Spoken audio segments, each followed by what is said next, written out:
जय होम्योपैथी, जय हनीमैन। हर रोज एक एपोरिज्म के ऊपर हम चर्चा करते हुए धीरे धीरे हम आगे बढ़ते जा रहे हैं। और आज ऐसा एपोरिज्म जो होम्योपैथिक प्रैक्टिस करने के लिए सबसे ज्यादा इम्पोर्टेंट है, जिस एपोरिज्म के बारे में हमने बहुत बार मटीरिया मेडिका के व्याख्यानों में बात की है, और पूरी होम्योपैथी जिस एपोरिज्म के ऊपर हम बेस्ड बोल सकते हैं, या तो होम्योपैथी का जिस एपोरिज्म के अंदर सार है। होम्योपैथी इन द सेंस हम बात करते हैं प्रैक्टिकल एप्लीकेशन की। बातें करने के लिए तो बहुत कुछ है, लेकिन जब हम प्रैक्टिकल एप्लीकेशन की बात करते हैं तो जिस सिम्टम के बेस के ऊपर हम ज्यादा से ज्यादा प्रैक्टिकल एप्लीकेशन कर सकते हैं, पूरे ऑर्गेनन में से सबसे ज्यादा जिस चीज के प्रैक्टिकल एप्लीकेशन की जरूरत है, या तो जिस एपोरिज्म के सबसे ज्यादा प्रैक्टिकल एप्लीकेशन की जरूरत है, जो करना चाहिए और जो करने से सबसे अच्छे रिजल्ट हमें मिलते हैं, वो एपोरिज्म आज का एपोरिज्म है। Aphorism number 153। क्या जानते हैं आप लोग इस एपोरिज्म के बारे में?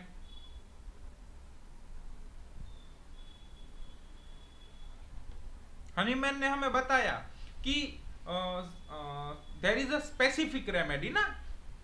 कौन सी रेमेडी है? वाट्स के लिए कौन सी स्पेसिफिक रेमेडी है?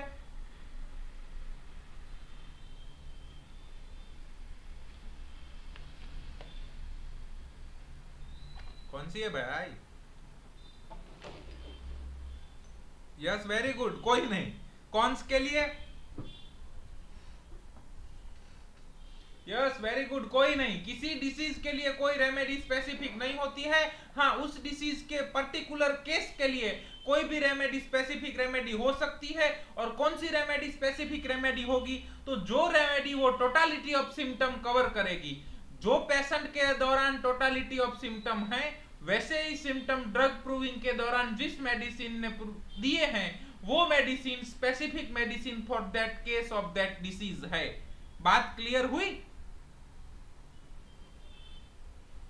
अब टोटालिटी ऑफ सिम्टम में हमें कौन से सिम्टम इंक्लूड करने चाहिए? जब बहुत सारे सिम्टम मिलते हैं तो हमें क्या करना चाहिए? जब कम सिम्टम मिलते हैं तो हमें क्या करना चाहिए? कौन से सिम्टम टोटालिटी में इंक्लूड करने चाहिए, कौन से सिम्टम टोटालिटी में इंक्लूड नहीं करने चाहिए? इस चीज के बारे में हनीमैन बताते हैं एपोरिज्म नंबर 153 के अंदर।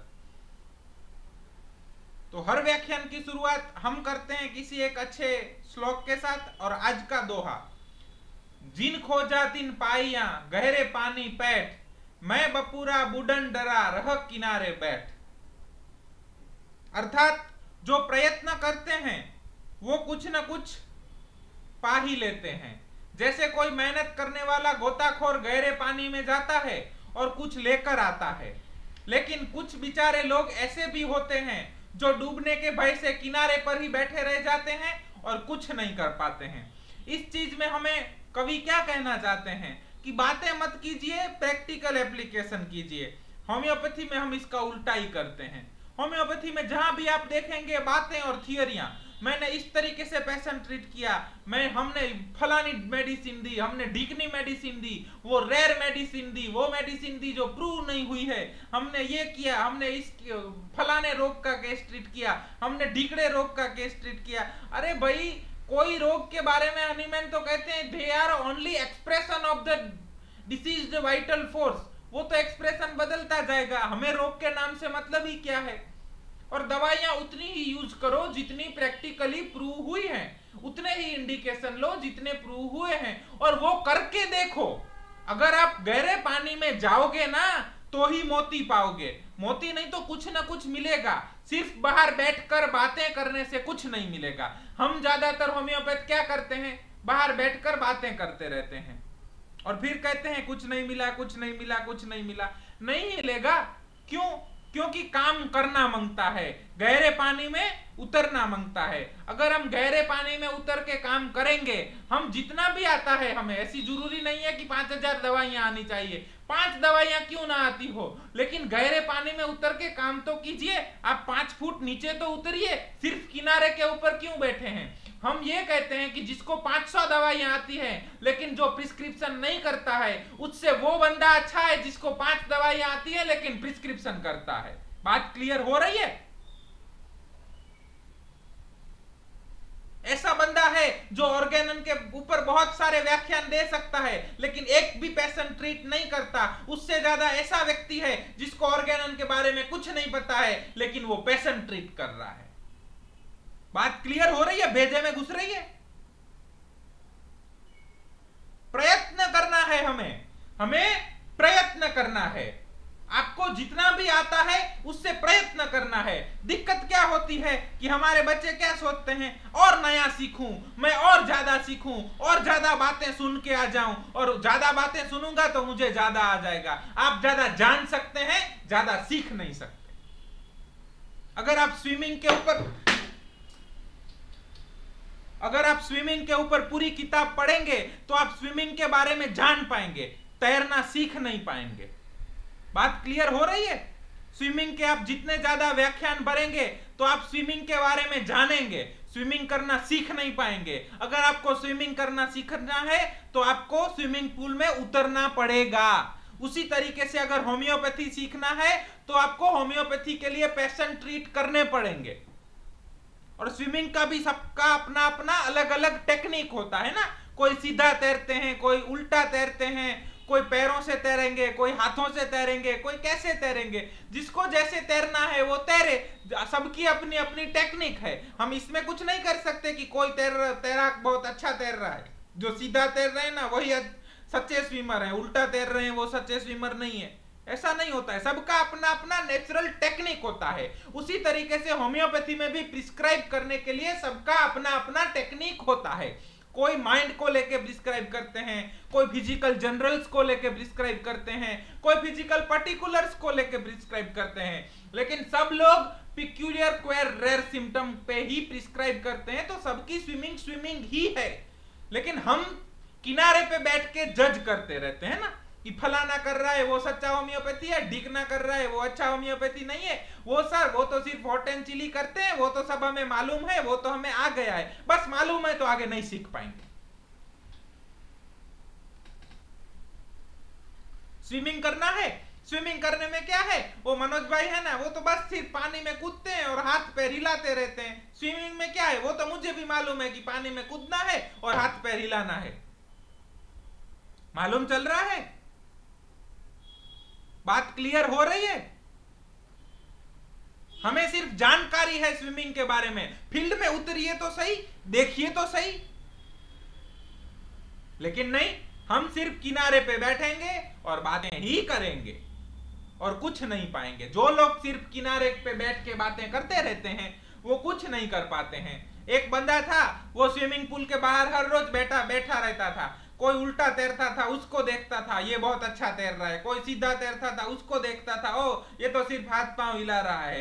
कोई ऐसे अंदर से डुबकी लगा लगा के तैरता था, उसको देखता था, हाँ इसका टेक्निक तो बहुत बढ़िया है, मुझे सब टेक्निक के बारे में मालूम है, मैं हर रोज नया टेक्निक के बारे में जानकारी लेता हूं। लेकिन वो बंदा कभी स्विमिंग पूल के अंदर उतरा नहीं, तो क्या वो स्विमिंग सीख पाएगा?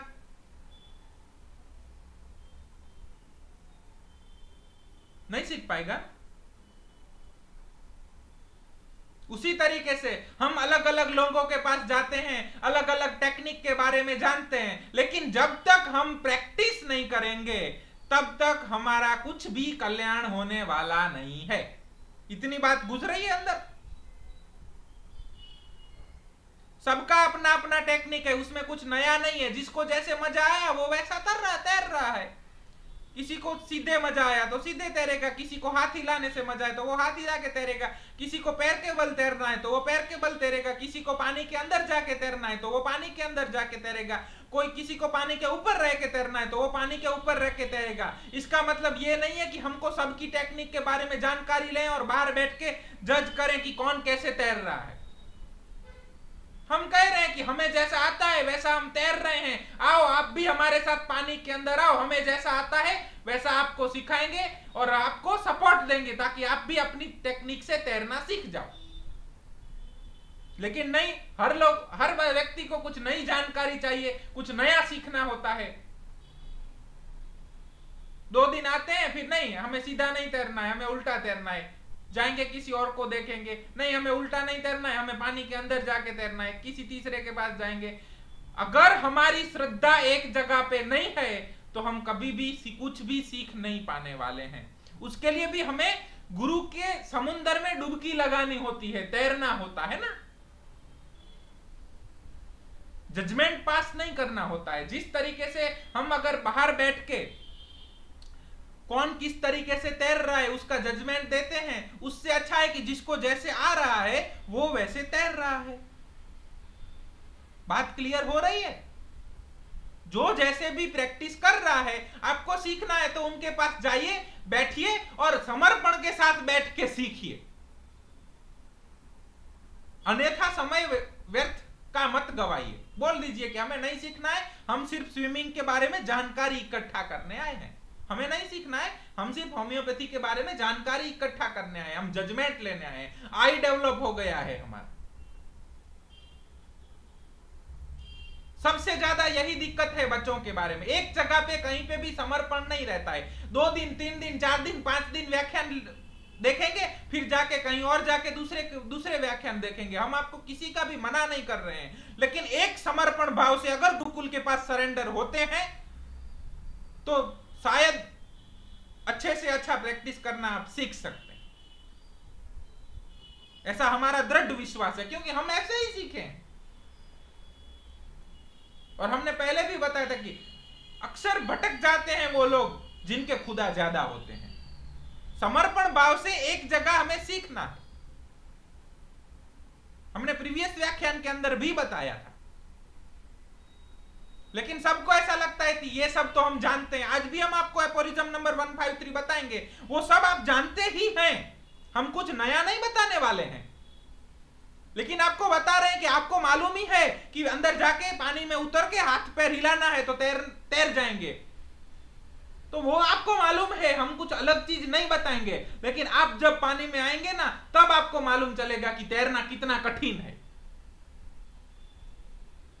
तो फील्ड के अंदर जाइए, केस लीजिए, ट्रीट कीजिए, नहीं होता है तो पूछिए। अन्यथा सिर्फ जानकारी के लिए अगर व्याख्यान देखते हो तो हम कहते हैं कि समय व्यर्थ नहीं कीजिए। आपको जो भी अच्छा सदगुरु लगे उसके पास जाइए और वहां से ही सीखिए।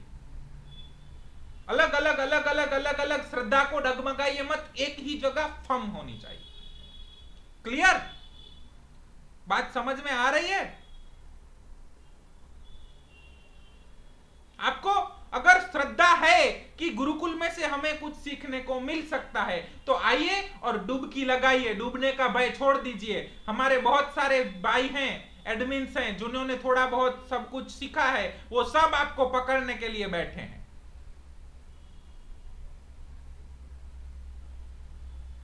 और अगर आपको श्रद्धा नहीं है, आपको कुछ और सीखना है, तो फिर इसके अंदर आना ही व्यर्थ है। मालूम चल रहा है? बीच बीच में आते हैं, उनके लिए हमारे बच्चे मेहनत करते हैं और फिर बीच में छोड़ के श्रद्धा डगमगा जाती है और कहीं और चले जाना है, तो ये सब चीजें समय का व्यर्थ है। आपका भी समय बिगड़ेगा और जो आपको मदद करते हैं उनका भी समय बिगड़ेगा। अगर आपकी श्रद्धा है कि नहीं हमें सीखना है, हमें गुरुकुल में से सीखने को मिल रहा है, तो कैरी ऑन और कंटिन्यू कीजिए, कुछ भी छोड़िए मत। आपको जिस तरीके से जो सूचनाएं दी जाती हैं उसका पालन कीजिए। आपको पकड़ने वाले बैठे नहीं डूबने देंगे और आप कुछ ना कुछ मोती निकाल के ही आएंगे, आपको रिजल्ट मिलेगा, ये हमारा दृढ़ विश्वास है। लेकिन समर्पण और विश्वास आपको भी रखना पड़ेगा। बात समझ में आई? ओके, बात करते हैं एपोरिज्म नंबर 153 की। 153 नंबर का एपोरिज्म। क्या है इस एपोरिज्म में खास? मटेरिया के व्याख्यान के दौरान बहुत बार हमने आपको बोला एपोरिज्म 153 153 153। What is 153? क्या जानते हैं आप?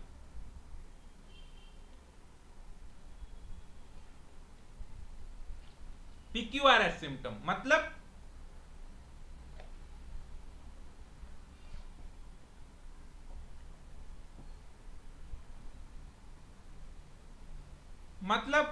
पिक्यूलियर है, क्वेर है, रेयर है, सिंगुलर है, मतलब क्या?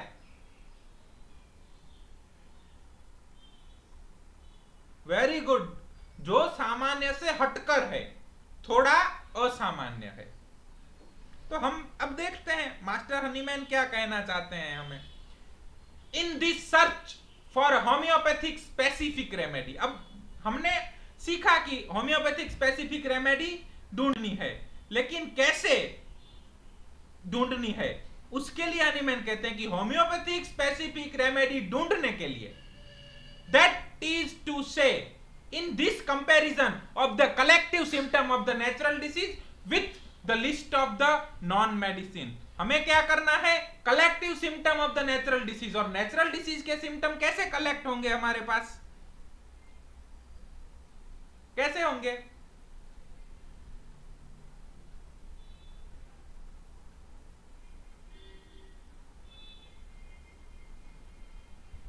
नेचुरल डिसीज के प्रूविंग से कैसे हो सकते हैं?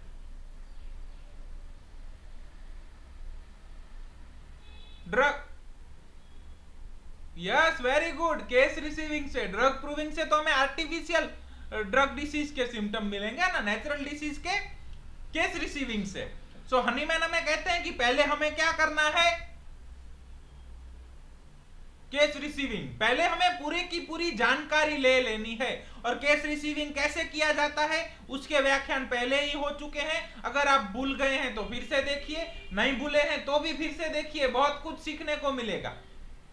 ये फिलॉसफी है, एक बार सुन लेने से जानकारी मिलती है, आ नहीं जाता है। सीखने के लिए साधना करनी पड़ती है, एक ही एक चीज को बार बार बार बार बार बार बहुत बार करेंगे ना तब आएगा।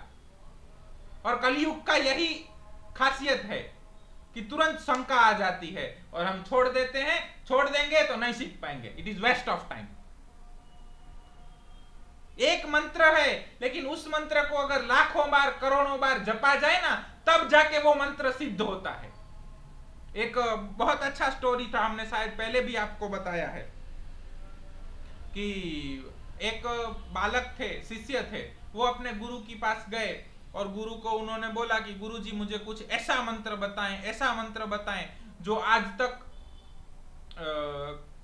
बहुत किसी को नहीं मालूम हो, ऐसा मंत्र बताएं। और गुरु ने उसको एक मंत्र कान के अंदर बताया और उसको कहा कि ये मंत्र किसी को नहीं मालूम है, फिर तुम उसकी साधना करो। वो बहुत गुरु की सेवा किया, साधना किया, बहुत सालों के बाद उसको मंत्र सुनने को मिला था।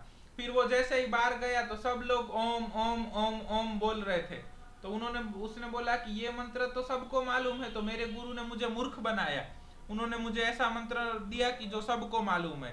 वो आया फिर से गुरुजी के पास और गुरुजी के बोला कि गुरुजी आपने तो मुझे ऐसा मंत्र बताया, हर किसी को मालूम है, सब लोग ओम ओम ओम ओम ओम ओम कर रहे हैं। गुरु ने उसको बताया वो सब ओम ओम कर रहे हैं, उनको ओम का सत्व नहीं मालूम है, ओम का तत्व नहीं मालूम है। तुम श्रद्धा रखो और जाप करो। उस व्यक्ति ने ओम का बहुत जाप किया और उसके बाद उसके ऊपर भगवान प्रसन्न हुए। तो इसी तरीके से लॉ ऑफ सिमिलिया हनीमैन ने बताया है। हमको लगता है ये तो हम जानते हैं, हॉट एंड चिली जानते हैं, थर्स्टी थर्स्टलेस जानते हैं, लेफ्ट साइड राइट साइड जानते हैं, ये सर तो वही कर रहे हैं, वो सब कुछ हम जानते हैं। जानते तो सब हैं, लेकिन प्रैक्टिकल एप्लीकेशन कितने करते हैं? ये सब जानते हैं तो उसके बाद rapid gentle and permanent restoration कितनों को मिलता है? और जो लोग इससे भी ज्यादा जानते हैं उनमें से भी कितनों को rapid gentle and permanent restoration मिलता है? कितने लोगों को मदद कर पाए हैं?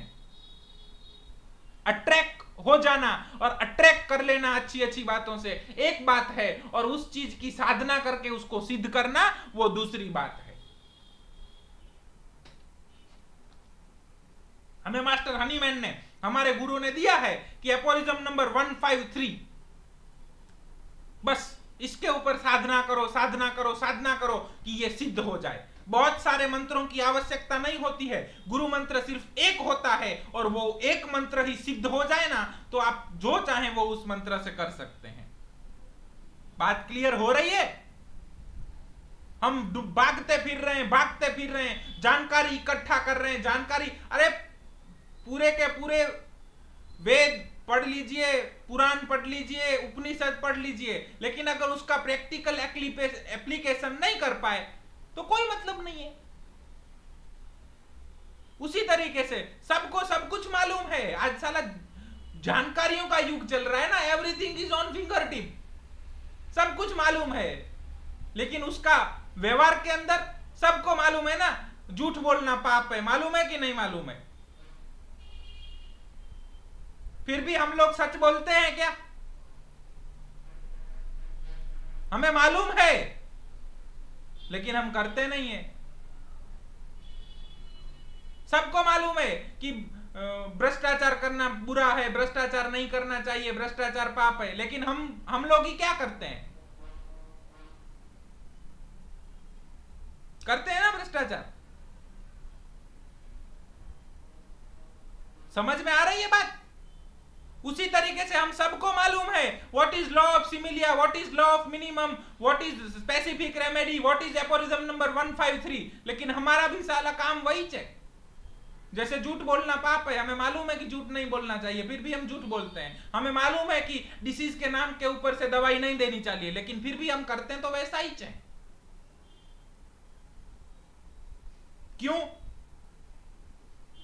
Answer is on the cover page of the Organon. क्या लिखा है?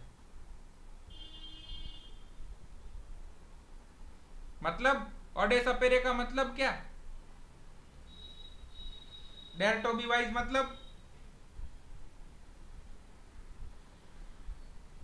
हाँ, लेकिन हमारी ताकत ही नहीं है सच के साथ रहना। क्लियर हो रही है बात? हम टिक ही नहीं सकते। हमको ऐसा लगता है कि पेशेंट को सेटिस्फाइड करो, कैसे भी हो के पेशेंट हमारे पास आए, कुछ भी हो जाए, जल्दी से रिजल्ट मिले, मैं जल्दी से पैसे वाला बन जाऊं। हमको तो एपोरिज्म 1 का एप्लीकेशन ही नहीं करना है। अगेन हम आपको बोल रहे हैं, Organon is the subject of application, it is not subject of talking. और जिन लोगों को हर रोज कुछ नया चाहिए, ऑर्गेनन में कुछ नया नहीं है। ट्रूथ इज एब्सोल्यूट ट्रूथ, वही बात पुरानी है और वही आपको हर बार, हर जगह, हर तरीके से देखने को मिलेगी। अगर आपको कुछ हर रोज नई जानकारी चाहिए या कुछ नई दवाइयां चाहिए या तो कुछ मजा है ऐसा नया सीखूं, ये जानकारी तो मेरे पास ऑलरेडी है। हम यहाँ जानकारियां नहीं बांट रहे हैं। हमारा गोल यही है कि हमें जो मिला है वो हम आप तक बांटे। अगर आपको हर रोज नई जानकारियां चाहिए या श्रद्धा डगमगा रही है तो प्लीज आपकी श्रद्धा जहां है वहां पे ही रहिए। जहां पे आपको जानकारियां मिल सके वहां जाइए। अगर आपका गोल एपोरिज्म नंबर 1 है, क्या है aphorism number 1?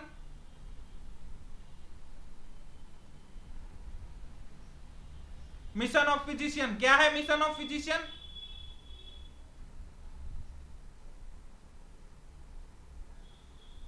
Yes, to restore the sick to health to cure as it is termed. Physician का मिशन यही होना चाहिए। और अगर आपका मिशन यही है, आपको सीखना है और आपको इस मिशन के ऊपर काम करना है, तो ही आइए और जिस तरीके से बताया जाए उसी तरीके से आगे बढ़िए।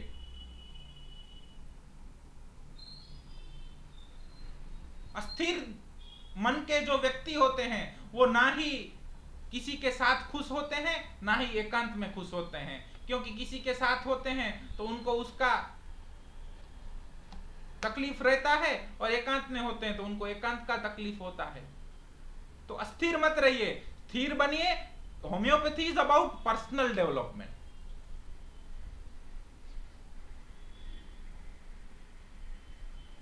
In this search for a homeopathic specific remedy, that is to say, in this comparison of the collective symptom of the natural disease, इसीलिए हमने व्याख्यान की शुरुआत की और पहले ही केस रिसीविंग के सारे एपोरिज्म लिए। क्यों?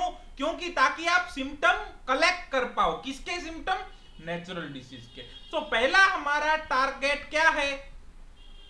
To collect the symptom of the natural disease, case receiving. Case receiving करने के बाद क्या करना है? टोटालिटी ऑफ सिम्टम बनाना है। और टोटालिटी ऑफ सिम्टम बन जाए उसके बाद क्या करना है? Comparison with the list of symptom of the non medicine. उसके बाद आप जितनी मेडिसिन जानते हैं उनके साथ कंपेयर कीजिए। यहां पे हनीमैन ने कहीं हमें रेपर्टरी की आवश्यकता नहीं बताई है, कहीं हमें सॉफ्टवेयर की आवश्यकता नहीं बताई है। हनीमैन ने बताया है non medicine, non medicine to worm. आपको डिसीज के जो सिम्टम हैं, जो टोटालिटी ऑफ सिम्टम हैं, उस सिम्टम को किसके साथ कंपेयर करना है? Non medicine of your software और नॉन मेडिसिन टू डॉक्टर जेटिक एंड और non medicine to doctor Boenninghausen, और non medicine to any stalwart जिसने वो रेपर्टरी बनाई, या non medicine to you the treating physician. Very good, non medicine to the treating physician. और जैसे जैसे आपका अनुभव बढ़ेगा आपको नई नई दवाइयां मिलेंगी और उस दवाइयों के अनुसार आपका नॉलेज बढ़ेगा और उस नॉलेज के मुताबिक आपको धीरे धीरे आगे बढ़ना है। Learning is the process. ऐसा नहीं है कि एक बार में 4-5 हजार दवाइयां आ जाए और जितने सिम्टम मिले उतने सिम्टम डाल दो सॉफ्टवेयर में, जो दवाई पहली है वो दे दो। ये होम्योपैथी नहीं हो सकता है हनीमैन की नजरों में। बात क्लियर हो रही है? In order to find among these an artificial morbific agent corresponding by similar to the disease to be cured, disease to be cured है, उसके साथ ये आर्टिफिशियल मॉर्बिफिक एजेंट मतलब कि जो दवाई है, मतलब कि जो नेचुरल डिसीज है उसके सिम्टम और जो आर्टिफिशियल डिसीज है उसके सिम्टम हमें मैच करने हैं। लेकिन उसमें से ही जितनी दवाइयां हम जानते हैं। बात क्लियर हो रही है? यहां पे हनीमैन कहीं भी जानकारी बढ़ाने के ऊपर जोर ही नहीं दे रहे हैं। ये फिलॉसफी है, यहां पे जानकारी का कोई वैल्यू नहीं है, जानकारी का कोई मूल्य नहीं है। और इसीलिए हमारा आज तक का अनुभव रहा है कि बहुत कम टॉपर्स गुरुकुल में से सीख पाए हैं और बहुत कम टॉपर्स अच्छे पेशेंट ट्रीट कर पाए। हमारे पास ऐसे बहुत से एग्जाम्पल हैं कि जिनको बहुत कुछ नहीं आता है, जिनको सिर्फ एक मेडिसिन के 4-4 सिम्टम और ऐसी 15 मेडिसिन ही आती हैं, फिर भी वो बहुत पेशेंटों को ट्रीट करते हैं। और ऐसे भी एग्जाम्पल हमारे पास हैं कि जिनको बहुत कुछ मालूमात रहता है, बहुत दवाइयां मालूम है, लेकिन जब पेशेंट को देने की बारी आती है तब वो कंफ्यूज हो जाते हैं, नहीं दे पाते हैं और पूरा केस रिसीविंग करने के बाद वाट्स के केस में थूजा दे के बैठ जाते हैं। बात क्लियर हो रही है? दिमाग में फिट हो रही है? हमें क्या करना है, क्या नहीं करना है, ये सब हमें मास्टर हनीमैन बता रहे हैं। उनके दिखाए रास्ते पे चलेंगे तो नया कुछ नहीं मिलने वाला है। सब जानकारी ऑलरेडी आपके पास होगी ही, क्योंकि आप 4 साल 5 साल 6 साल सब जानकारी हासिल करके आए हैं और उसके बाद भी आप अलग अलग ठिकानों से जानकारी ले रहे हैं। सो हम आपको कुछ नया जानकारी नहीं देने वाले हैं। हमारे पास हम खुद भी पुराने हैं और ऑर्गेनन भी 200 साल पुरानी है और ये सिद्धांत हैं वो पृथ्वी के और इवन ब्रह्मांड के अस्तित्व जितने ही पुराने हो सकते हैं। सो ये कोई नई जानकारी हमारे पास नहीं है, ना ही हम नई जानकारी इकट्ठा कर रहे हैं। सो अगर आपको नई जानकारियां चाहिए, हर रोज कुछ नया सीखने को चाहिए और आप हमारे सिखाने के तरीके से, हमारे व्याख्यान के तरीके से उब गए हैं तो भी आप मुक्त हैं। अगर आपकी श्रद्धा है तो ही सीखिए। अब बात आती है, in this search of a homeopathic specific remedy, that is to say in this comparison of the collective symptom of the natural disease with the list of the symptom of the non-medicine, in order to find among these an artificial morbific agent corresponding by similarity to the disease to be cured, the more striking, singular, uncommon and peculiar into bracket characteristic sign and symptom of the case of the disease are chiefly and most solely to be kept in the view. मतलब क्या कहना चाहते हैं Hahnemann?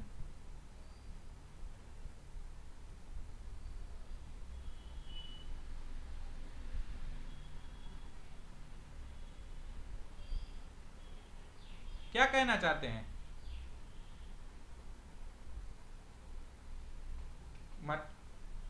जो सबसे ज्यादा characteristic है मतलब कैसा है,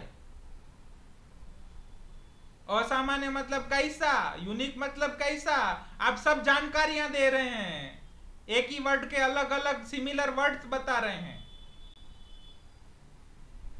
नहीं, कोई पेशेंट कैलकेरिया का आपका नहीं होता है।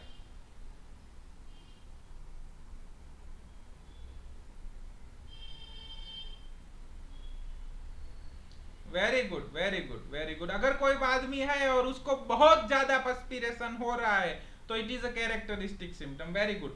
Characteristic sign and symptom of the case of the disease are chiefly and most solely to be kept in view, for it is more particularly these that very similar one is the list of the symptom of the selected medicine must correspond to, in order to constitute it the most suitable for effecting the cure. मतलब कि जितनी similarity characteristic symptom की ज्यादा, उतना हमको अच्छा और ज्यादा क्योर मिलेगा। हनीमैन ने बताया यहाँ पे कि आपको मेंटल मिलने चाहिए, ऐसा बोला है उन्होंने ऐसा बोला है कि आपको अगर मेंटल सिम्टम मिले ना तो ही इफेक्टिव क्योर मिलेगा, ऐसा बता रहे हैं यहाँ पे कहीं पे भी। The more general and undefined symptom like loss of appetite, headache, debility, restless sleep, discomfort and so forth demand but little attention when of that vague and indefined character, if they cannot be more accurately described as symptom of such a general nature, are observed in almost every disease and from every drug. मतलब Hahnemann बता रहे हैं कि ऐसे general और undefined symptom, undefined मतलब उसके बारे में बहुत कुछ पेशेंट बताता नहीं है, वैसे सिम्टम जैसे कि भूख न लगना, सिर दर्द होना, थकावट महसूस होना, अच्छी नींद न आना, मजा नहीं आना, ऐसे सिम्टम बहुत थोड़ा अटेंशन उन सिम्टम को ऊपर देना चाहिए, क्योंकि वो वेग हैं और इनडिफाइंड कैरेक्टर के हैं। अगर वो एक्यूरेटली डिस्क्राइब नहीं है तो वो वैसे सिम्टम हर ड्रग के प्रूविंग के दौरान मिलते हैं और हर डिसीज के अंदर भी मिलते हैं ना। बात क्लियर हुई?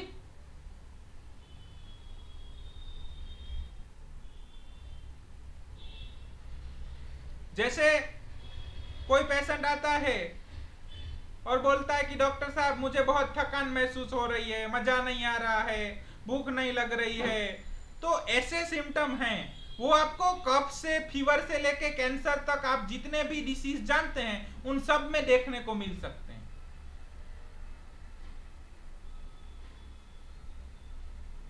और आप एकोनाइट से लेके जिंकम मेट तक जितनी भी दवाइयां जानते हैं उनमें से ज्यादातर दवाइयों के अंदर भी ये सब सिम्टम देखने को मिलेंगे। मतलब कि वो सिम्टम ना किसी दवाई को अच्छे से बता रहे हैं, ना किसी पेशेंट को अच्छे से बता रहे हैं।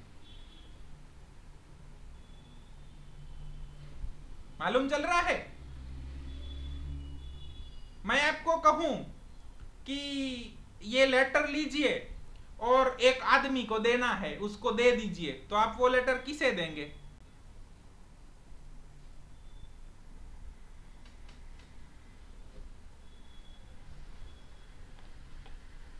यस, आपको पता ही नहीं चलेगा ना किसे देना है। लेकिन मैं आपको बोलूं कि ये लेटर लीजिए और एक आदमी को दीजिए जो पोरबंदर में रहते हैं, जो बैरिस्टर हैं, लंदन से पढ़ाई करके आए हैं, जो धोती पहनते हैं और उनकी वाइफ का नाम कस्तूरबा है।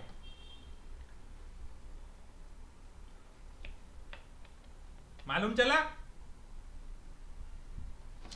जो सिम्टम हमें किसी ड्रग को आइडेंटिफाई करने में बहुत हेल्पफुल है, या जो सिम्टम हमें किसी डिसीज को आइडेंटिफाई करने में, डिसीज्ड पर्सन को आइडेंटिफाई करने में हेल्पफुल हैं, उन सिम्टम को ही कैरेक्टरिस्टिक सिम्टम कहा जाता है।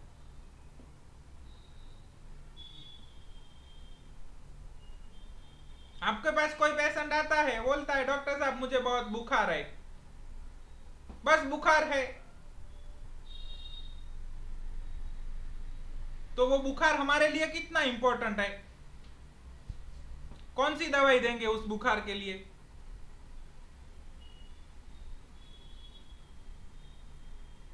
बस और कुछ नहीं है, बुखार है, या तो मुझे बदन दर्द हो रहा है, बस बदन दर्द हो रहा है।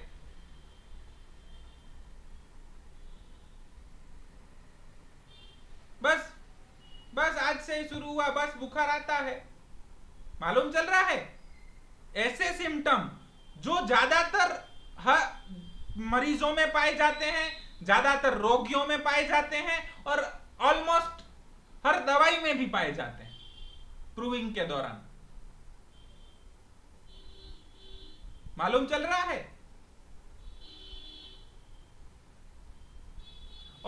सिम्टम को कहा जाता है सिम्टम फ्रॉम द मायाजम्स। हमें कौन से सिम्टम टोटालिटी में लेंगे? हम मायाजम के सिम्टम लेंगे या वाइटल फोर्स के सिम्टम लेंगे? अगर किसी भी व्यक्ति को बीमारी आती है तो वो बीमारी आएगी तो वो दो प्रकार के सिम्टम प्रोड्यूस करेगी। एक सिम्टम ऐसे होंगे जो मायाजम के होंगे और दूसरे सिम्टम ऐसे होंगे जो वाइटल फोर्स के होंगे। बात क्लियर हो रही है? और हम जो बात कर रहे हैं ना, मोर स्ट्राइकिंग सिंगुलर। सिंगुलर मतलब क्या?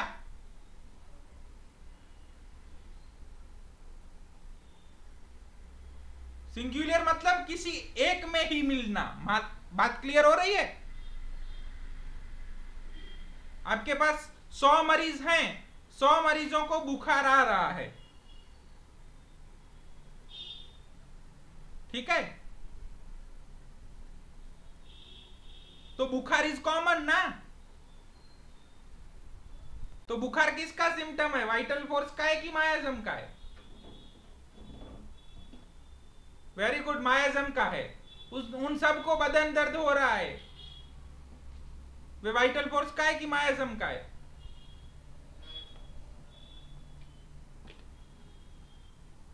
Very good. आपको क्या होगा, कौन सी पैथोलॉजी होगी, वो मायाजम डिसाइड करता है। लेकिन उस तरीके की जो पैथोलॉजी है वो कब बढ़ेंगी, कब घटेंगी, उसके अंदर क्या होएगा, ये सब वाइटल फोर्स डिसाइड करता है ना। तो थोड़ा आगे देखते हैं, चलिए। स्ट्राइकिंग का मतलब क्या होता है? अट्रैक्टिंग अटेंशन और नोटिस थ्रू अनयूजुअल और कॉन्सिक्वेंस क्वालिटीज। मतलब स्ट्राइकिंग का मतलब क्या हुआ? हाँ, जो सबसे अलग हो, सबसे डिफरेंस हो, जो आपको अट्रैक्ट करे कि साला ये तो कुछ जम नहीं रहा है, ये कुछ अलग है, ऐसा थोड़ा ही होता है। मालूम चल रहा है? उसको स्ट्राइकिंग बोलते हैं। स्ट्राइकिंग क्लियर हुआ? एक एक शब्द क्लियर होगा तो ही आप अच्छा प्रैक्टिस कर पाएंगे। अगर आपको कुछ प्रश्न है तो पूछिए। स्ट्राइकिंग मतलब ऐसा कैसे हो सकता है यार, जो आपका ध्यान अपनी ओर खींचे केस रिसीविंग के दौरान, कि यहां साला कुछ गड़बड़ लग रहा है। ऐसा तो नहीं होता है, अभी तक मेरे अनुभव में ऐसा तो नहीं आया है। कल ही हमारे एक भाई ने ग्रुप के अंदर मैसेज डाला था कि एक पेशेंट आए और उनको इंजेक्शन लगाया तो पेशेंट हंसने लगे, 5 मिनट हंसे और उसके बाद बोला कि डॉक्टर साहब पता नहीं, मैं जब जब इंजेक्शन लगवाता हूं ना तो मुझे बहुत हंसी आती है। ये क्या है? इंजेक्शन लेके कौन हंसता है भाई? मालूम चला? इसको स्ट्राइकिंग बोलते हैं। बात क्लियर हो रही है? डॉक्टर साहब मुझे है ना बुखार आ जाता है ना तो मुझे बहुत भूख लगती है, बहुत भूख लगती है, बहुत भूख लगती है। बात छोड़िए, है बुखार आएगा तो भूख लगेगी, ये क्या है?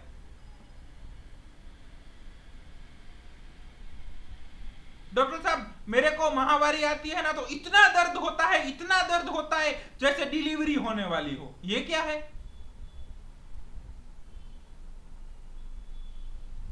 मालूम चल रहा है? डॉक्टर साहब मुझे है ना अस्थमा का दिक्कत है, मुझे अस्थमा का दिक्कत है, लेकिन मैं डांस करती हूं ना तो मुझे अस्थमा कम होने लगता है, ये क्या है? मालूम चल रहा है किसे स्ट्राइकिंग कहते हैं?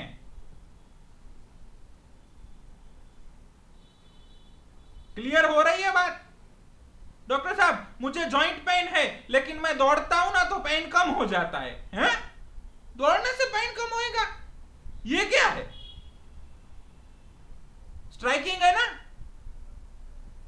ऐसा कैसे होता है भाई? जो हम स्वीकार ही नहीं कर सकते, जो हमारे लिए एकदम अनयूजुअल है, वही सब स्ट्राइकिंग है। डॉक्टर साहब पता नहीं जब कोई मर जाता है ना तो मुझे बहुत हंसी आने लगती है, ये क्या है?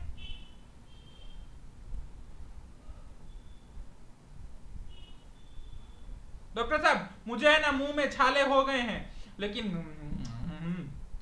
मुझे है ना इतना स्पाइसी पसंद है ना कि इतनी छाले है ना फिर भी मैं तीखा मिर्च खाता हूं। ये क्या है? आपको छाले होंगे तो आप तीखा मिर्च खाओगे। तो ये सब क्या है? ये हमने आपको जो एग्जाम्पल दिए वो सब कौन से हैं? सिंगुलर। अब स्ट्राइकिंग क्लियर हुआ कि अभी और एग्जाम्पल्स की जरूरत है?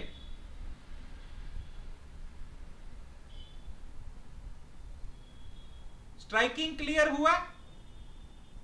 हमें वैसे ही सिम्टम पकड़ने हैं। ऐसा कैसे हो सकता है? बस हुआ ना वो पकड़ो, वही PQRS है। बात क्लियर हो रही है?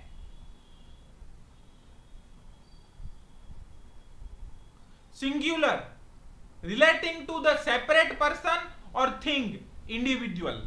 मतलब जो सिम्टम एक ही व्यक्ति के अंदर मिलते हैं। आपके पास 100 पेशेंट हैं बुखार के, सबको बुखार आ रहा है, लेकिन मेरे को है ना साला 3 बजे ही बुखार आता है। ये क्या है?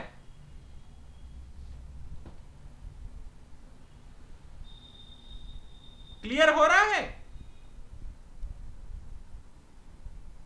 आपके पास 100 पेशेंट हैं जिनको पाइल्स है और सबको डेफिकेशन में दिक्कत होती है, लेकिन ऐसा मरीज है कि डॉक्टर साहब मेरे को है ना बहुत जलन होती है, ऐसी जलन की आप बात छोड़ दीजिए। ये क्या है?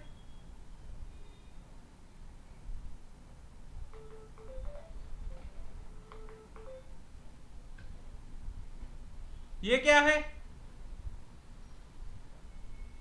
सिंगुलर हुआ ना। 100 पेशेंट आपके पास पाइल्स के हैं। डॉक्टर साहब मुझे तो स्वीट इतना पसंद है, हाँ हाँ रसगुल्ला, मैं तो रसगुल्ला तुरंत देखते ही खा जाता हूं। ये क्या है? पाइल्स के सभी पेशेंट को रसगुल्ला पसंद होगा? डॉक्टर साहब मुझे है ना किडनी स्टोन का प्रॉब्लम है, लेकिन है ना मुझे पता नहीं पहले से ही है ना दाल पसंद ही नहीं है मेरे को। कोई भी आप चना ले लो, मूंग ले लो, कुछ भी मैं वो देखता हूं ना तो भी कभी नहीं खाता हूं। हर किडनी स्टोन के पेशेंट को आपको ये देखने को मिलेगा। तो ये क्या हुआ? Striking singular. क्या हुआ? सिंगुलर। वो सबसे सेपरेट कर रहा है ना उस बंदे को। बात क्लियर हो रही है? Relating to the separate person और थिंग्स, जो व्यक्ति को और या तो वस्तुओं को सबसे अलग करे वो सिंगुलर है। बात गले में उतर रही है? उतर रही है बात गले से? अनकॉमन। अनकॉमन का मतलब क्या है? Out of the ordinary, unusual. मतलब डॉक्टर साहब मेरे को है ना पूरे बदन में गैस भर जाती है, फिर मैं ऐसे करके पेट दबाता हूं ना तो गैस निकलती है। ये क्या है?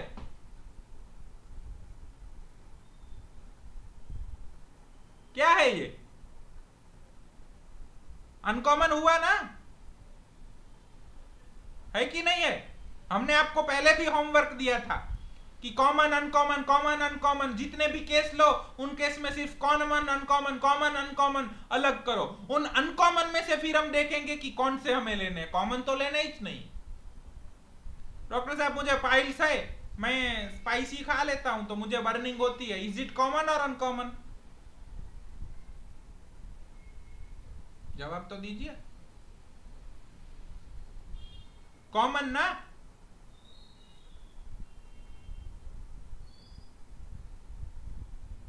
कॉमन ना? तो हमें वैसे सिम्टम छोड़ देने हैं, सिर्फ अनकॉमन सिम्टम के ऊपर भार देना है। डॉक्टर साहब मुझे अस्थमा है, लेकिन मैं सीधा सो जाता हूं ना तो मुझे अच्छा लगता है। आपने अस्थमा के कितने पेशेंट देखे कि जो सो पाते हैं?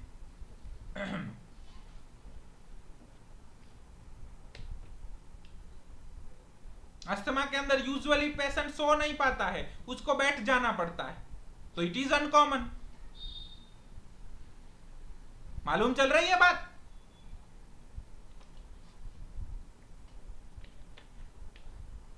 क्लियर हो रहा है?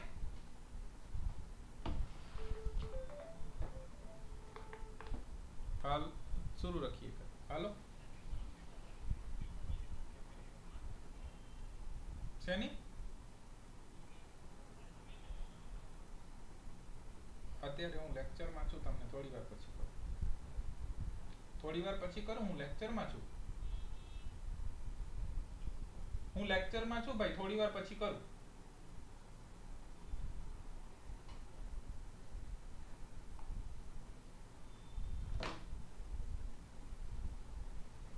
क्लियर हो रहा है? बात क्लियर हो रही है?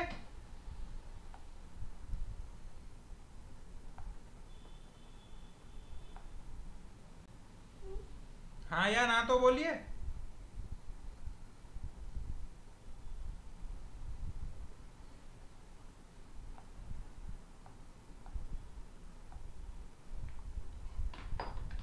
तो हमें अनकॉमन सिम्टम पकड़ने हैं, मालूम चल रहा है? लेकिन हम क्या करते हैं,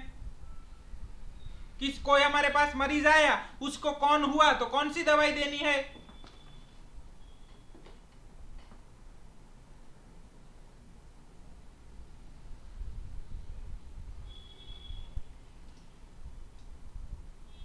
कौन सी देंगे?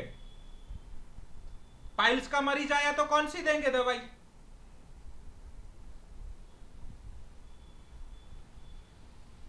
मालूम चल रहा है? ये कॉमन है, जितने भी कॉन्स के पेशेंट होंगे उन सब में कौन कॉमन है, मालूम चल रहा है? वो अनकॉमन नहीं है। उस सिम्टम के ऊपर अगर हम प्रिस्क्राइब करने जाते हैं तो ज्यादातर हमें कॉमन मेडिसिन ही मिलेगी, हमें रिजल्ट नहीं मिलता है। इसीलिए हमें अनकॉमन सिम्टम पकड़ना है कि मुझे कौन है, लेकिन कौन के अंदर मुझे है ना बहुत बर्निंग हो रही है। अब सब कौन्स के अंदर बर्निंग देखने को मिलता है? नहीं मिलता है ना, तो दैट इज अनकॉमन। डॉक्टर साहब मुझे जब भी मेंसिस आने वाला होता है तो पहले 3 दिन मेंसिस नहीं आता है, फिर 1 दिन आता है, फिर बाद 3 दिन नहीं आता है, फिर से 1 दिन आता है। ये क्या है, कॉमन और अनकॉमन? डॉक्टर साहब मुझे ल्यूकोरिया का दिक्कत है, लेकिन ब्लैक कलर का ल्यूकोरिया आता है, ये कॉमन है कि अनकॉमन है?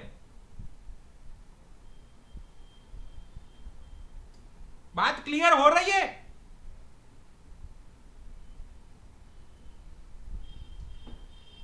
डॉक्टर साहब मुझे वॉमिट होती है, लेकिन वॉमिट के अंदर है ना मुझे सिर्फ लिक्विड ही निकलता है, फूड नहीं निकलता है, भले ही मैं अभी खा के बैठा हूं। ये कॉमन है कि अनकॉमन है? डॉक्टर साहब मुझे माटी, पेन, चौक ऐसा सब खाने की डिजायर होती है, ये कॉमन है कि अनकॉमन है?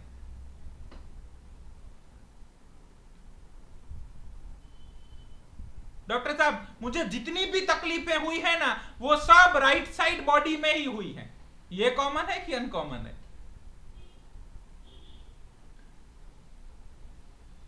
पिक्यूलियर, अनकॉमन क्लियर हुआ?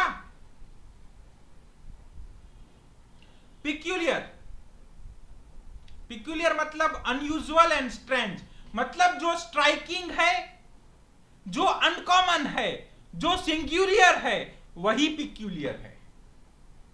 एक ही चीज को हनीमैन ने बार बार बताया है, मालूम चल रहा है?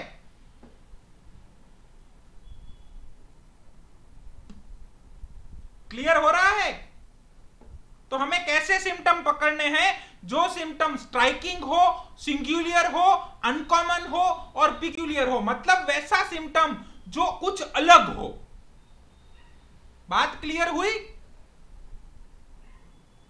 समझ में आ रहा है कि कंफ्यूज हो रहे हैं? डॉक्टर साहब मुझे प्यास बहुत लगती है, ये कॉमन है कि अनकॉमन है?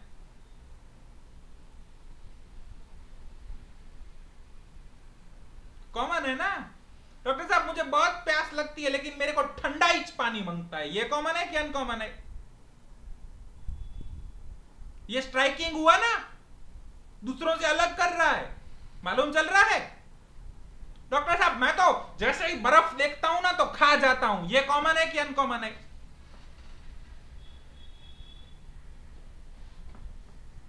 डॉक्टर साहब मुझे है ना स्पाइसी बिल्कुल ही पसंद नहीं है, ये कॉमन है कि अनकॉमन है?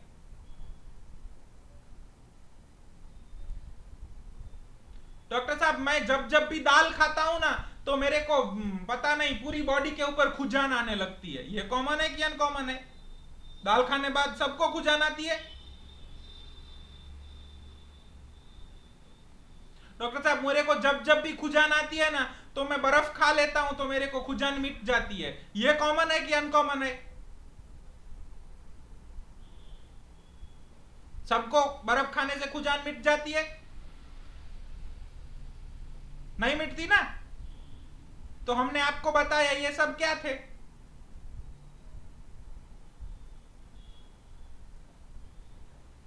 Very good PQRS। डॉक्टर साहब आपके पास 10 मरीज आते हैं, 10 को स्टोन है, तो स्टोन इज कॉमन और अनकॉमन? स्टोन होना स्टोन है तो वो कॉमन है, लेकिन कुछ को स्टोन राइट साइड में है, कुछ को स्टोन लेफ्ट साइड में है, ये कॉमन है कि अनकॉमन है? बात क्लियर हो रही है? 10 पेशेंट स्टोन के थे, उसमें से 5 ऐसे हैं कि जिनको राइट साइड है, 5 ऐसे हैं कि जिनको लेफ्ट साइड है। मतलब कि साइड अफिनिटी या तो लोकेशन, वो कैसा सिम्टम है? Relating to separate person. वो 10 में से 5 को सेपरेट कर रहा है, मालूम हो रही है? बात क्लियर हो रही है?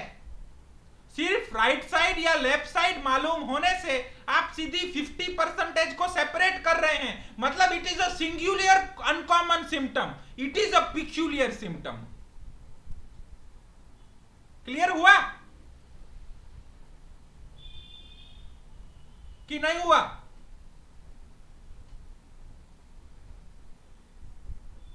आपके पास न्यूमोनिया के 10 पेशेंट आते हैं, उनमें 10 का एक्सरे करवाया तो उनमें से 5 को राइट लंग में अफेक्शन देखने को मिलता है, 5 को लेफ्ट लंग में मिलता है। तो side affinity is a singular uncommon symptom which is relating to separate person from another person. बात क्लियर हो रही है? स्ट्राइकिंग है ना, न्यूमोनिया होना चाहिए, उसकी सांस तो दोनों फेफड़ों में अंदर जाती है, तो साला न्यूमोकोकस सिर्फ राइट फेफड़े में ही क्यों गया? अभी भी दिमाग की बत्ती चालू हो रही है कि नहीं हो रही है?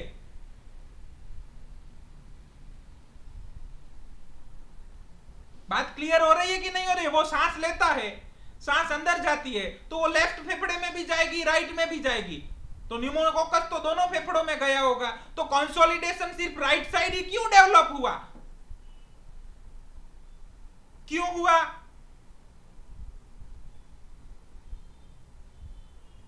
क्यों हुआ? क्लियर हो रहा है? Am I audible? वो बंदा है, वो पानी पी रहा है, दोनों किडनियां काम कर रही है, तो स्टोन उसको राइट किडनी में ही क्यों हुआ? क्यों उसको राइट लंबर पेन हुआ?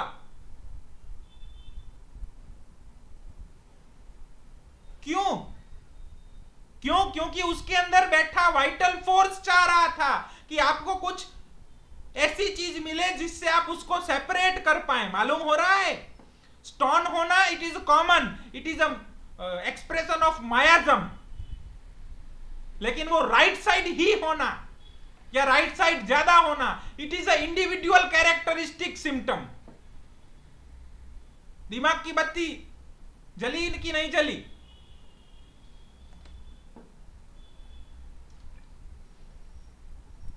जली कि नहीं जली?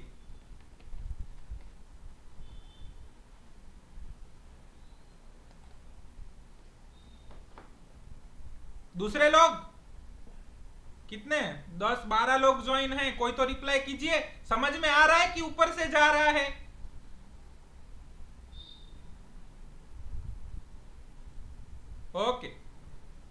अब आपके पास अस्थमा के 10 पेशेंट आते हैं, उनमें से 5 पेशेंट ऐसे हैं जिनको अस्थमा समर में बढ़ जाता है, 5 पेशेंट ऐसे हैं जिनको विंटर में बढ़ जाता है, या तो 5 पेशेंट ऐसे हैं जिनको ठंड पसंद है, 5 पेशेंट ऐसे हैं जिनको गर्मी पसंद है। ये ठंड और गर्मी पसंद है, इसको हम क्या बोलते हैं? थर्मल हॉट एंड चिली ना। If person is a hot or person is a chilly, then hot or chilly is the relating to separate person from another person. बात क्लियर हुई कि नहीं हुई?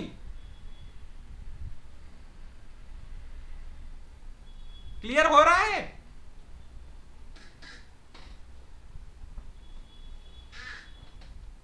जहां पे थर्मल ऐसा सिम्टम है जो उस पर्सन को दूसरे पर्सन से अलग कर रहा है। मालूम चल रहा है? वो अस्थमा के पेशेंट है, उसमें से कोई बोलेगा सर मुझे रात को 2 बजे अस्थमा होता है, कोई बोलेगा रात को 12 बजे होता है, कोई बोलेगा सुबह 3 बजे होता है, कोई बोलेगा सुबह 4 बजे होता है, कोई बोलता है शाम को 4 बजे होता है। अब अस्थमा तो सबको होता है। Difficulty breathing is a common symptom, it is expression of the मायाजम। But किसका अस्थमा कब एग्रावेट होगा, ये सिम्टम कौन देता है भाई?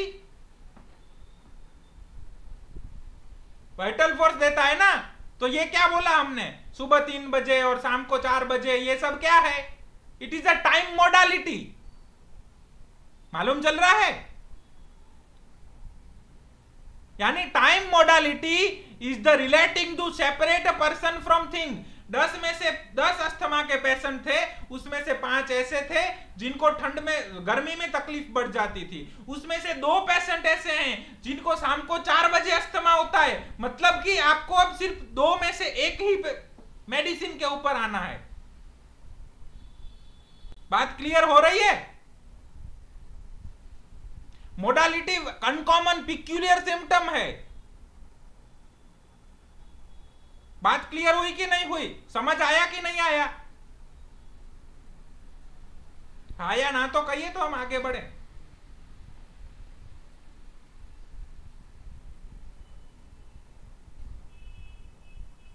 और किसी को कुछ न समझ आया हो तो पूछिए।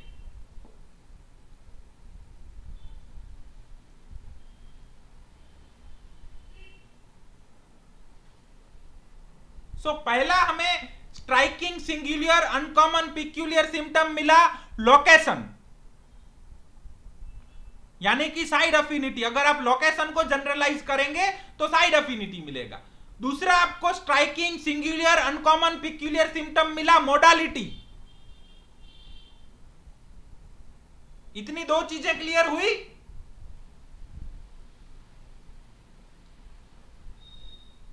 यस और नो?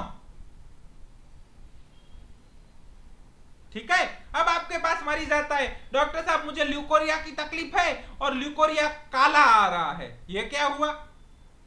इट इज कॉमन और अनकॉमन? डॉक्टर साहब मुझे जुकाम है, लेकिन जुकाम के अंदर मुझे उसमें से खून निकल रहा है, इट इज कॉमन और अनकॉमन? डॉक्टर साहब मुझे कफ आता है और कफ में बलगम निकलता है, और बलगम के अंदर है ना मुझे ऐसे स्ट्रिंज देखने को मिलते हैं, तंतु देखने को मिलते हैं, इट इज कॉमन और अनकॉमन? कॉमन और अनकॉमन? अनकॉमन ना। डॉक्टर साहब मुझे है ना मेंसेस के दौरान क्लॉट्स आते हैं, बहुत क्लॉट्स डार्क कलर के, इट इज कॉमन और अनकॉमन? तो ये सब क्या है, इसको हम क्या बोलते हैं? It is a character of discharge ना। क्लियर और नॉट क्लियर? क्लियर और नॉट? ये सब कैरेक्टर था ना। डॉक्टर साहब मुझे जुकाम डायरिया है और ग्रीन कलर का डायरिया आ रहा है, कॉमन और अनकॉमन? तो हमें ऐसे सिम्टम पकड़ने हैं। बात गले से नीचे उतर रही है कि फंस चुकी है? थक गए होंगे शायद, 1 घंटा हो गया। थक गए हैं? डिसकंटिन्यू करें कि आगे ले जाएं व्याख्यान को? ओके। फिर उसी तरीके से डॉक्टर साहब मुझे स्किन की तकलीफ हुई है, ये दाद हुआ है, लेकिन मुझे इसमें बहुत जलन हो रही है। अब दाद के सभी पेशेंट में जलन होती है क्या? नहीं होती है ना। डॉक्टर साहब मुझे टॉन्सिल हुआ है और गला फूल गया है, अंदर बहुत जलन हो रही है। अब टॉन्सिल के हर पेशेंट में जलन होगी?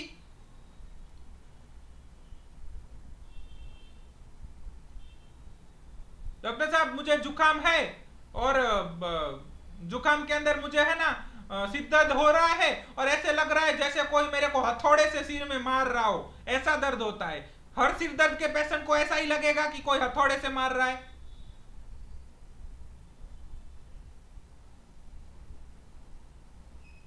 बात समझ में आ रही है कि नहीं आ रही है?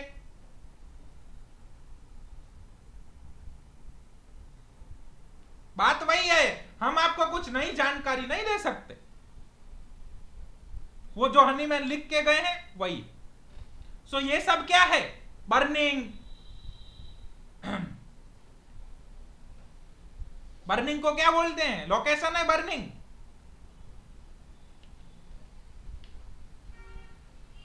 क्या सेंसेशन है ना? तो ये भी कैसा सिम्टम हुआ? PQRS। So location, sensation, character of discharge, modality और डिजायर एवर्जन, मतलब ऐसे सिम्टम कि जिनका पैथोलॉजी के साथ कोई लेना देना नहीं है। डॉक्टर साहब मुझे पाइल्स है लेकिन मुझे एप्पल बहुत पसंद है। अब एप्पल पसंद है और पाइल्स है, उसका कोई लेना देना है?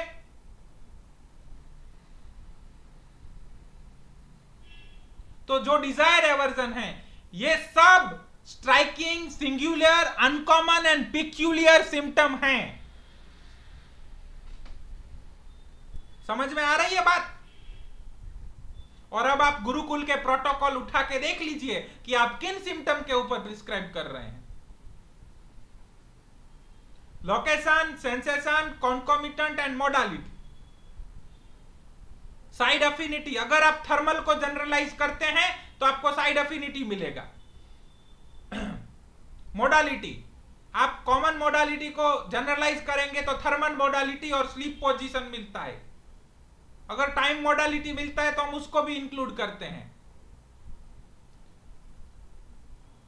सेंसेशन और कैरेक्टर हम लेते ही हैं। और डिजायर एवर्जन मतलब कि कॉन्कोमिटेंट, मतलब कि ऐसे सिम्टम जिसका पैथोलॉजी से कोई लेना देना नहीं है। डॉक्टर साहब मुझे अस्थमा है लेकिन मुझे खट्टे फ्रूट बहुत पसंद है। अब खट्टे फ्रूट और अस्थमा को कोई मेलजोल है? नहीं है ना। तो ये सब symptom striking, singular, uncommon and peculiar हैं।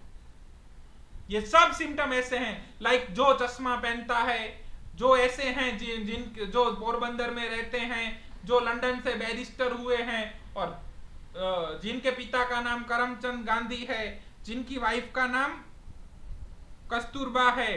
तो आइडेंटिफाई हो गए ना हम किन की बात कर रहे हैं? महात्मा गांधी जी की बात कर रहे हैं। तो उसी तरीके से हमें भी वैसे ही सिम्टम लेने हैं, स्ट्राइकिंग, सिंगुलर, अनकॉमन, पिक्यूलियर, कि जिन सिम्टम की वजह से हम इसको आइडेंटिफाई कर पाए कि ये यहाँ पे आर्निका देना है, यहाँ पे फास्फोरस देना है, यहाँ पे सल्फर देना है। और आप अब देखेंगे कि आपको जो प्रोटोकॉल दिए गए हैं, पहला सिम्टम कौन सा है? गुप्ता जी हैं, आज उन्होंने बहुत अच्छे नोट्स भेजे हैं ग्रुप में।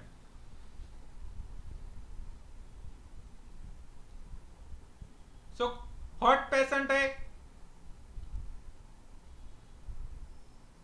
इचिंग हो रहा है, बर्निंग हो रहा है, स्वीट डिजायर है, लेफ्ट साइडेड स्लीप है, तो कौन सा मेडिसिन देखेंगे हम वहां पे? कौन सा मेडिसिन सोच सकते हैं? पाइल्स का कंप्लेन है, हॉट पेशेंट है, इचिंग और बर्निंग ब्लीडिंग हो रहा है पाइल्स के अंदर, जिसको स्वीट बहुत बहुत बहुत पसंद है, लेफ्ट साइडेड स्लीप अच्छी आती है। वेरी गुड, सल्फर ना। अब इसमें हॉट क्या है? Thermal modality. इचिंग और बर्निंग क्या है? सेंसेशन। स्वीट डिजायर क्या है? कॉन्कोमिटेंट।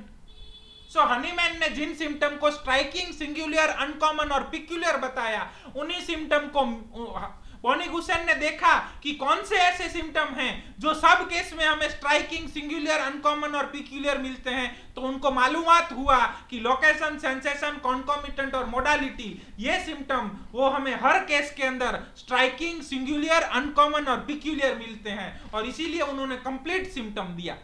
बात क्लियर हुई कि नहीं हुई? समझ आ रहे हैं? अगर हमें होम्योपैथी प्रैक्टिस करना है और अच्छा होम्योपैथी प्रैक्टिस करना है तो हमें कौन से सिम्टम लेने होंगे केस में से? स्ट्राइकिंग, सिंगुलर, अनकॉमन और पिक्यूलियर। हनीमैन ने एपोरिज्म 153 के अंदर कहीं पे भी नहीं कहा है कि जो मेंटल लेगा वही अच्छा होम्योपैथ बनेगा, या जो फिजिकल लेगा वो अच्छा होम्योपैथ बनेगा, या जो पर्टिकुलर लेगा वो अच्छा होम्योपैथ बनेगा। आपका सिम्टम कोई भी हो, वो symptom striking, singular, uncommon and peculiar होना मांगता है। कोई पेशेंट आपके पास आके बोलता है कि डॉक्टर साहब मेरे को सारी दिक्कतें हैं ना, मेरी मदर की डेथ हो गई ना, उसके बाद ही शुरू हुई हैं। तो ये क्या है? कॉजेशन हुआ ना, एलिमेंट्स फ्रॉम। डॉक्टर साहब मुझे ये पाइल्स की दिक्कत है ना, मेरा ब्रेकअप हुआ ना, उसके बाद शुरू हुई। ये क्या है? डॉक्टर साहब मुझे बुखार है ना, मैं बारिश में भीगा ना, उसके बाद शुरू हुआ। ये क्या है? कॉजेशन। डॉक्टर साहब मेरे को ये दिक्कत है ना, मैं बिजनेस में फेल हो गया ना, उसके बाद शुरू हुआ है। ये क्या है? कॉजेशन। सब बिजनेस में फेल होते हैं तो सबको कुछ ना कुछ हो जाता है? नहीं होता है ना। इनको हुआ, मतलब ये सिम्टम कैसा है? Striking, singular, uncommon, peculiar symptom. बात क्लियर हुई कि नहीं हुई? अब आपको केस में से कैसे सिम्टम ढूंढने हैं? अगर कॉजेशन मिले तो कॉजेशन, लोकेशन मिले तो लोकेशन, कॉन्कोमिटेंट मिले तो कॉन्कोमिटेंट, मोडालिटी मिले तो मोडालिटी, सेंसेशन मिले तो सेंसेशन, कैरेक्टर मिले तो कैरेक्टर। पूरी हिस्ट्री में से इतने सिम्टम निकालने हैं, उनकी टोटालिटी बनानी है और आपको मटीरिया मेडिका में मैच करनी है। बात क्लियर हो रही है? In this search for a homeopathic specific remedy, that is to say, in this comparison of the collective symptom of the natural disease, natural disease के कौन से symptom हमें collect करने हैं? तो elements from अगर मिले तो, location, sensation, concomitant, modality, with the list of symptom of the non-medicine, in order to find among these an artificial morbific agent corresponding by similarity to this disease to be the cure। अब आपको मालूम चलेगा कि हर medicine के व्याख्यान के अंदर, हर materia Medica के व्याख्यान के अंदर हमारा पहला सिम्टम कौन सा था?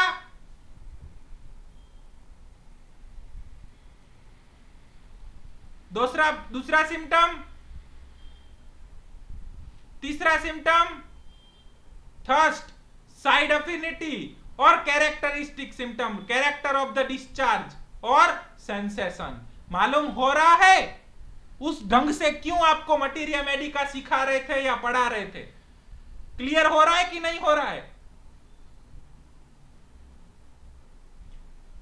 These an artificial morbific agent corresponding by the similarity to the disease to be the cure, the more striking, singular, uncommon and the peculiar, मतलब कि characteristic sign and symptom of the case of the disease are chiefly and most solely to be kept in the view। हमें वैसे ही symptom लेने हैं जो most striking, singular, uncommon and peculiar हैं, और according to Bonnie गुसेन वो symptom कौन से होते हैं? Location, sensation, character, modality, concomitant, desire aversion, thirst, thermal, sleep position. और मिले तो causation. Sign and symptom of the case of the disease are chiefly and most solely to be kept in the view, for it is a more particularly these that very similar ones in the list of the symptom of the selected medicine must correspond to। जितना आपकी similarity ज्यादा होगी, intensity wise match होगी, उतना हमको जल्दी in order to constitute the most suitable for effecting the cure. The more general and undefined symptom, loss of appetite, headache, debility, restless sleep, discomfort, anger, anxiety, sadness, demand but little attention। मारो स्वभाव केवो सारो, मेरा nature अच्छा है, मेरे को गुस्सा आ जाता है, मेरे को चिंता हो जाती है, ये सब वेग एंड इनडिफाइंड कैरेक्टर के सिम्टम हैं। In they can not be more accurately describe as the symptom of such general nature are observe in almost every disease and from almost every drug. लेकिन याद रखिए, हमें total इसी में वैसे symptom ज्यादा लेने हैं जो स्पॉन्टेनियस हैं, जो अच्छे से डिस्क्राइब्ड हैं, जो कंफर्म्ड हैं, जो फर्म सिम्टम हैं, और जो striking, singular, uncommon and peculiar हैं, वो सिम्टम सबसे ज्यादा लेने हैं। जो सिम्टम जितना ज्यादा बार आता है वो उतना ही स्ट्रॉन्ग है। मेरे को वाट्स राइट साइडेड है, मेरे को स्टोन राइट साइडेड है, मेरा साइटिका राइट साइडेड है, पाइल्स है वो भी राइट साइडेड है। अब मेरे को टोटालिटी में राइट साइडेड सिम्टम कभी भी अवॉइड नहीं करना है। बात क्लियर हुई?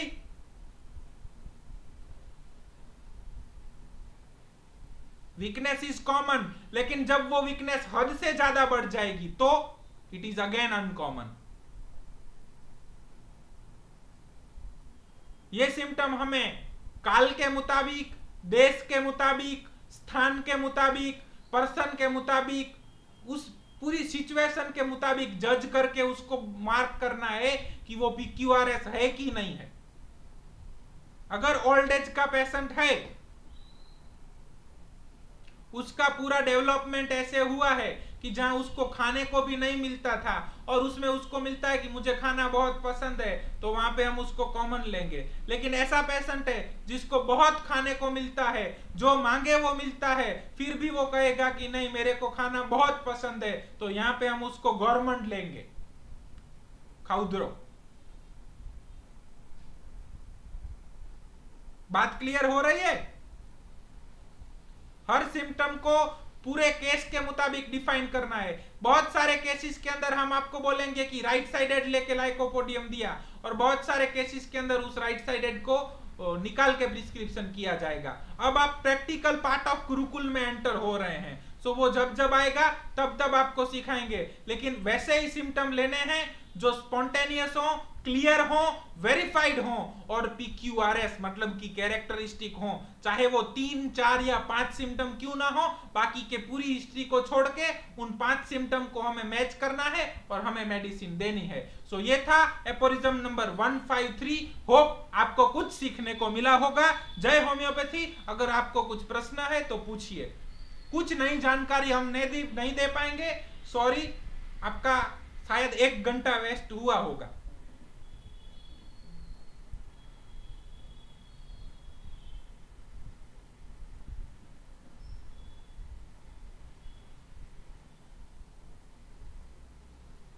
कोई मेंटल नहीं है, कोई rare medicine, rare indication, rare rubric, repertorization, software, single medicine वाले रूब्रिक, ऐसा कुछ हम नहीं सिखा पाएंगे, क्योंकि हमें भी उनके बारे में कुछ जानकारी नहीं है। अगर आपको ऐसी सब जानकारी चाहिए तो आप वहां से ले सकते हैं। अगर आपको होम्योपैथी सीखना है, आपका मिशन है कि होम्योपैथी घर घर होम्योपैथी, हर घर होम्योपैथी हो, तो वो आप एपोरिज्म नंबर 153, हमने आपको जो इंटरप्रिटेशन बताया, हमारे गुरुओं ने हमें जो सिखाया है, उसके मुताबिक आप कर पाएंगे। भले ही आप हर बार 4 सिम्टम के